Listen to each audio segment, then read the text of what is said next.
Hey, ils ont des gars. Les images parlent.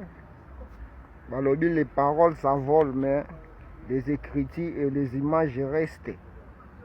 Alors les images parlent. Vos jeunes habitants le batro, mais on a découvert nous sommes au port de l'Onatra. Tous en port à Onatra. Donc tala ba faire kuna na ngambu tina on signalé bino na ngambu kuna ba palo kuna etelemi na ngambu kuna zana bendela bino. Omoni wana kuna braza ye wana kuna na ngambu. Braza tala itebe ko kende. Ai nazongisi. Ouais. Braza ngo kuna na ngambu. Dona Kapumbu. Koko Chimanga. Koko Ngimbi. Poro on entre en gros. Ngana zana ngawa. Bon mon ngana image au thème. Je dois vraiment vous expliquer. Ici nous sommes en port. Tala. Ouais, trésor liquide yo wana vandi nae. Tueka ko na marque ya recherche. Pour la bino bana poto bomona kini kala. Bamisu bavanda babosa na kini. Mais botala siko kini toza na port. Tala nde ba itebe oyo ekufa nango.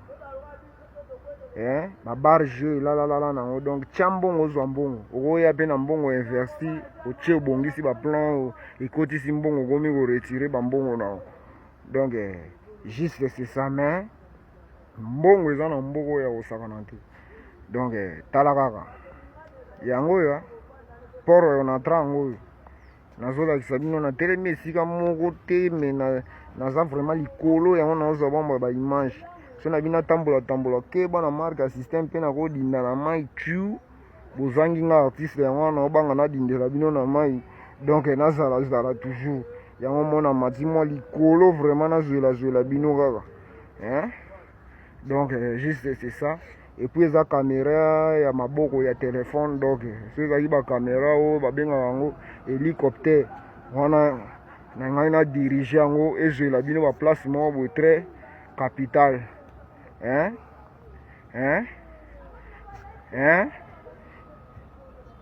mère Aniti Mambote